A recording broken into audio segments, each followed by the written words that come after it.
প্রথমেই জানাই তোমার চ্যানেলের সমস্ত দর্শককে থ্যাংক ইউ সো মাচ। আপনারা এত ভালোবাসা দিয়েছেন, এত সাপোর্ট করেছেন। আজকে আমরা দুজনে দাঁড়িয়ে রয়েছি, ফেরারিমন পুরো টিমটা আজকে এখানে রয়েছে। পুরো টিমটাকে দেখাতে পারবো কিনা জানি না, অফকোর্স দেখানো সম্ভব। Thank you so much. কিছু বল।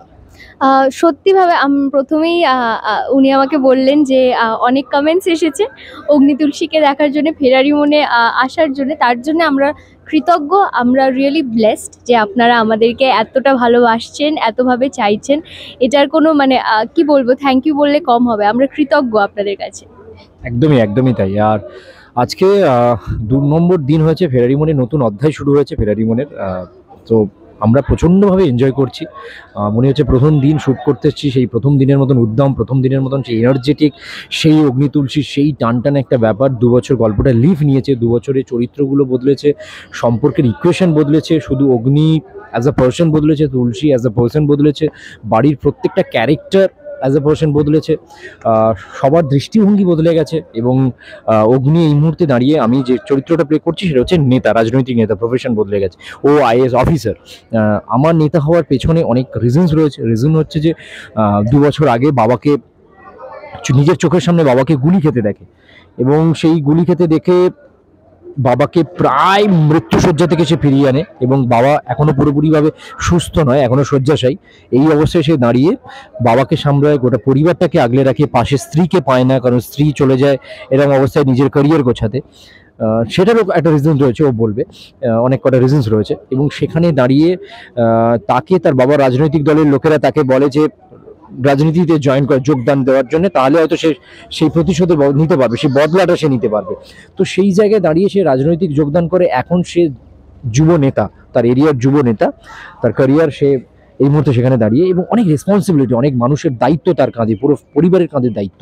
তো সেটা প্রচণ্ডভাবে এনজয় করছি। এবং সেটা একটা প্রেশারও রয়েছে, প্রেশার বলবো না, মানে সেটা একটা চিন্তা রয়েছে যে সেটাকে কি করে বিশ্বাসযোগ্য করে তুলবো, সেটাকে আরো কত বেশি করে।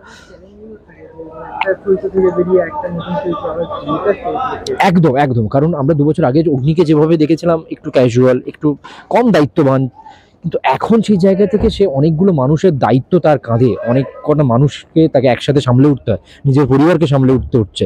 তো সেইখানে দাঁড়িয়ে তা সেটা কিভাবে প্লে করব, সেটা কিভাবে চলবে, এবং সেটা ফিজিক্যালি, মেন্টালি, সেটার তো একটা প্রিপারেশন চলছে। এবং যথেষ্ট হেল্প করছে আমাদের ক্যাপ্টেন, আমাদের ডিরেক্টর, আমাদের বিধানদা, চ্যানেল, শ্রেয়াদি, আয়শা, তারপরে শেষাদ্রি, সুপ্রিয়দা, অজপাদি, এরা প্রত্যেকের সাথে রয়েছে। তো এভাবেই চলছে। এবার তুই বল কিছু।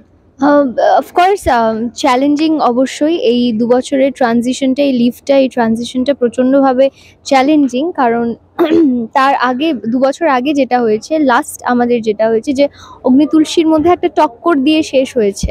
কারণ অগ্নি মেনে নিতে পারছে না তুলসী আইএএস অফিসারের ট্রেনিংয়ের জন্য যাবে, বাড়ি ছেড়ে অন্য জায়গায় যাবে, দূরে কোথাও যাবে ট্রেনিং নেওয়ার জন্য। এবং তুলসী মেনে নিতে পারছে না অগ্নি রাজনীতি জয়েন করবে গ্র্যাজুয়েশন কমপ্লিট না করে। তো সেইখান থেকে একটা মেন্টাল ডিস্টেন্স ওদের মধ্যে তৈরি হয়েছে। এবং 2 বছর পর আজকে দেখা যখন হয়েছে, তখন তুলসী দেখছে অগ্নি রাজনীতিবিদ, অফকোর্স পরোপকারী, বাট কোথাও গিয়ে ও নিজের হাতে আইন নিয়ে নিতে চাইছে। যখন কোনো অন্যায় দেখছে, ও নিজে ফাইট করার চেষ্টা করছে, যেটা কিনা তুলসী অ্যাজ অ্যান আইএএস অফিসার মেনে নিতে পারে না। তুলসীর কাছে সেটা ভুল মনে হয় সেদিক থেকে, অফকোর্স। এবং অগ্নি মেনে নিতে পারছে না যে তুলসী 2 বছর অ্যাবসেন্ট ছিল, যেখানে অগ্নির পরিবারে ঋষিকেশ রায় বর্মনের পাশে থাকা আমার সব থেকে বেশি দরকার ছিল অগ্নির, সেটা মনে হয়। কোথাও গিয়ে অগ্নি হয়তো তুলসীর কোর যেই রিজনটা, সেটা বুঝতে পারছে না, এবং তুলসী বুঝতে পারছে না অগ্নির মেইন রিজনটা। তো সেই জায়গা থেকে একটা ডিস্টেন্স তৈরি হয়েছে।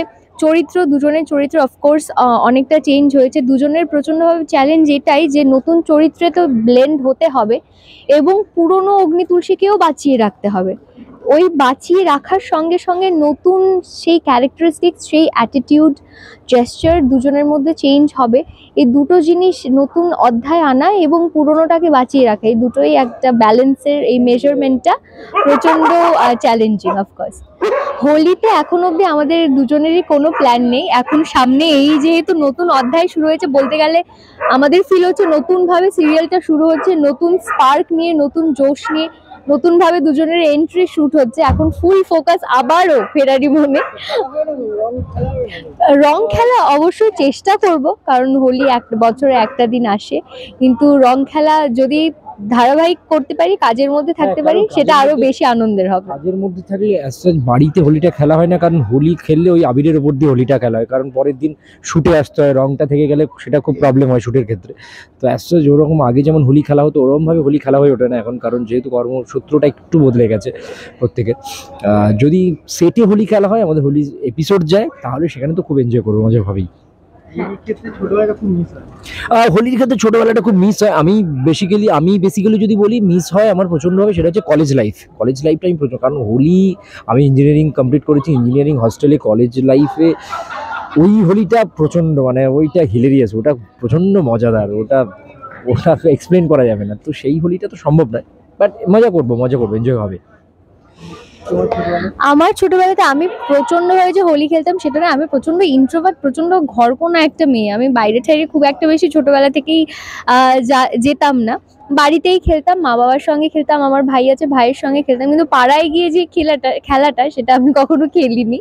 তো সেই রকম ভাবে মিস করার কিছু নেই, বাট মিস একটাই করবো যে ফেরারি মনের ফার্স্ট ইয়ারে আমাদের যে হোলিটা হয়েছিল সেটা প্রচন্ডভাবে মিস করবো, কারণ ফেরারি মনের প্রথম বছরের হোলিটা যেটা শুটিং প্রসেসটা গেছে সেটা প্রচন্ডভাবে এনজয় করেছি, শুধু আমি না ও না, আমাদের হোল টিম, হোল ইউনিট, একটা অন্য রকম অ্যাটমসফিয়ার সৃষ্টি হয়েছিল হোলির সেই 3-4টে দিন, তো সেটা খুব মিস করব।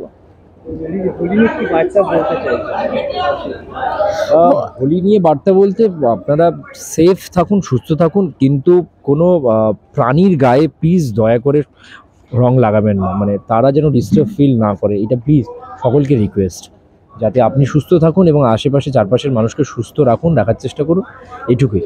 একদম আমারও সেম, নিজে সুস্থ থাকুন, চারপাশের মানুষদেরকে, প্রাণীদেরকে সুস্থ রাখার চেষ্টা করুন।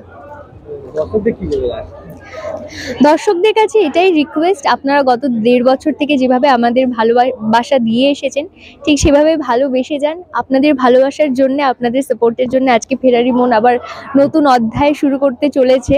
এত দিন ধরে রান করছে ফেরারি মন টিআরপি লিস্টে প্রথম স্থানে, আপনাদের জন্যেই সেটা পসিবল হয়েছে। আমরা কৃতজ্ঞ আপনাদের কাছে। আপনারা ভালোবাসতে থাকুন ফেরারি মন, দেখতে থাকুন সোম থেকে রবি সন্ধ্যে 6:30টায় কালার্স বাংলায়। আরো নতুন নতুন চমক আপনাদের জন্য অপেক্ষা করছে। Thank you so much, thank you. Thank you.